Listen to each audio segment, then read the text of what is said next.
సూర్యాపేట శాసనసభ్యులు అన్న గుత్తకండ్ల జగదీశ్వర్ రెడ్డి గారికి, వేదికపై ఆసీనులైన గౌరవనీయులైన మాజీ మంత్రివర్యులు, రాష్ట్రంలో 400 రోజుల్లో 410 మంది రైతులు ఆత్మహత్య చేసుకుంటే రైతుల స్థితిగతులు చూసి, కాంగ్రెస్ పార్టీ మోసాన్ని చూసి పెద్దలు కేసీఆర్ గారు ఒక నిర్ణయం తీసుకొని రాష్ట్ర మాజీ వ్యవసాయ శాఖ మంత్రిగా ఉన్న నిరంజన్ రెడ్డి గారి నేతృత్వంలో రైతు స్థితిగతుల అధ్యయన కమిటీ వేస్తే ఈరోజు ఆ కమిటీ సభ్యులు మొత్తం నిరంజన్ రెడ్డి గారితో సహా అందరూ కూడా వచ్చున్నారు. వారందరికీ నిరంజన్ రెడ్డి గారికి వారి మొత్తం సభ్య బృందానికి స్వాగతం. శాసన మండలిలో ప్రతిపక్ష నాయకులు, పెద్దలు, గౌరవనీయులు, పార్టీ వ్యవస్థాపకుల్లో ఒకరైన పెద్దలు శ్రీ సిరికొండ మల్సునాచారి గారికి, మరొక మాజీ మంత్రివర్యులు సోదరి శ్రీమతి సత్యవతి రాథోడ్ గారు, అదేవిధంగా వేదిక పైన ఉన్న గౌరవనీయులైన మాజీ శాసనసభ్యులు, మాజీ మంత్రివర్యులు అన్న మొహమ్మద్ మహమూద్ అలీ గారు, జిల్లాలో ఉన్న ప్రస్తుతం ఒకే ఒక్క శాసన మండలి సభ్యులు మా ఎంసీ కోటిరెడ్డి అన్న గారు, అదేవిధంగా మాజీ శాసనసభ్యులు అందరూ ఉన్నారు. చాలా మంది సీనియర్ నాయకులు ఉన్నారు, గౌరవనీయులైన ఎమ్మెల్యేలు ఉన్నారు.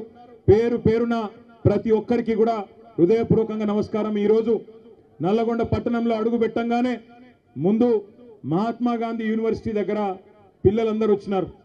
దాదాపు ఒక 300-400 మంది పిల్లలు రోడ్డు మీదకి వచ్చి, అన్న కేసీఆర్ ఉన్నప్పుడు మాకు బ్రహ్మాండంగా ఇక్కడ వసతులు ఉండేది, కానీ ఇవాళ కాంగ్రెస్ ప్రభుత్వం వచ్చిన తర్వాత మాకు గొడ్డుకారంతో అన్నం పెట్టే దుస్థితి వచ్చిందన్న, మీరు రావాలా అంటే తప్పకుండా 2:30 గంటలకు మీ క్యాంపస్కి వస్తా అని వారికి చెప్పి అక్కడి నుంచి బయలుదేరి ముందుకు వస్తూ ఉంటే అక్కడ కలదప్పిన ఐటీ టవర్ కనబడ్డది.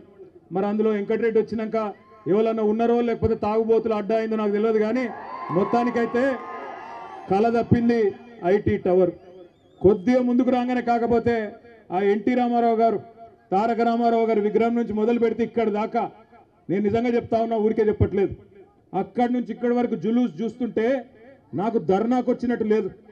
నాకు నిజంగా మళ్ళీ కేసీఆర్ గారు గెలిచి ముఖ్యమంత్రి అయినారు, మన ప్రభుత్వం వచ్చింది, మన భూపాల్ రెడ్డి తిరిగి ఎమ్మెల్యే అయిందన్నంత గొప్పగా బ్రహ్మాండంగా ఈరోజు అక్కడి నుంచి ఇక్కడి వరకు ఒక విజయోత్సవ ఊరేగింపు చేసినట్టు మరి ఇక్కడికి వచ్చినాకనైతే తొక్కిసలాట జరిగే పరిస్థితి కనబడదు. ఇక్కడికి వచ్చినాక అట్లాంటి పరిస్థితి. అందుకే నేను అంటా ఉన్నా, ప్రపంచంలో ఏ శక్తి కూడా ప్రజాశక్తి కంటే గొప్పది కానే కాదు. అది రుజువు చేసిన గడ్డ ఈ పోరాటాల గడ్డ నల్లగొండ అనే మాట నన్ను గుర్తు చేస్తా ఉన్నా.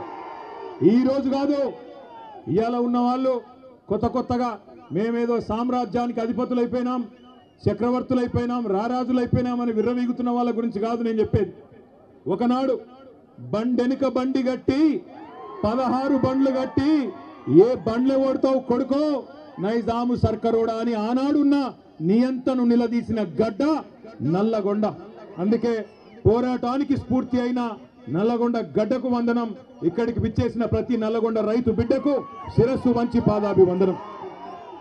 కేసీఆర్ గారు తెలంగాణ ఉద్యమంలోనే ఇక్కడికి వచ్చేటప్పుడు మా సోదరుడు రసమై బాలకృష్ణ గారు గుర్తు చేస్తా ఉండే, అన్న ఒక్క మాట చెప్పాలి, నువ్వు తప్పకుండా యాద్ చేయాలన్నాడు. ఏందన్నా అంటే చెప్పినాడు, అన్న ఒకనాడు కేసీఆర్ గారు స్వయంగా పాట రాసిండే, పక్కన కృష్ణమ్మ ఉన్న ఫలితమేమి లేకపాయే, పాలమూరు నల్లగొండ పంటలన్నీ ఎండిపాయే అంటూ కేసీఆర్ గారే స్వయంగా కలం పట్టుకొని మరి మన నల్లగొండ దుస్థితి గురించి వర్ణించి ఆనాడు జలసాధన ఉద్యమంలో 2002-03 సంవత్సరంలోనే పాట రాసిండు అని అన్న చెప్పిండు. అనగానే పక్కనే నిరంజన్ రెడ్డి గారు అందుకొని, అదేమంటావు బాలకిషన్, అక్కడ ఉండే ఫ్లోరైడ్ పరిస్థితి గురించి కూడా కేసీఆర్ గారే పాట రాసిండు కదా, బ్రహ్మాండమైన పాట రాసిండు, సూడు నల్లగొండ గుండె నిండా ఫ్లోరైడ్ బండ అంటూ ఇక్కడ కాళ్ళు చేతులు నడుమంకర పోయిన లక్షలాది మంది గురించి కూడా కేసీఆర్ గారే రాసిండు కదా అని చెప్పి నిరంజన్ రెడ్డి గారు వెంటనే అందుకున్నారు. ఇవాళ కొంతమంది తెలిసి తెలియని మూర్ఖులు, తెలిసి కూడా తెలియకుండా అజ్ఞానంతో మాట్లాడుతున్న వాళ్ళకు ఒక మాట చెప్పాల్సిన అవసరం ఉంది. మొన్న అసెంబ్లీలో ఒక మంత్రి గారు అడుగుతాడు, ఏం చేసిండు కేసీఆర్ నల్లగొండకని అడిగిండు.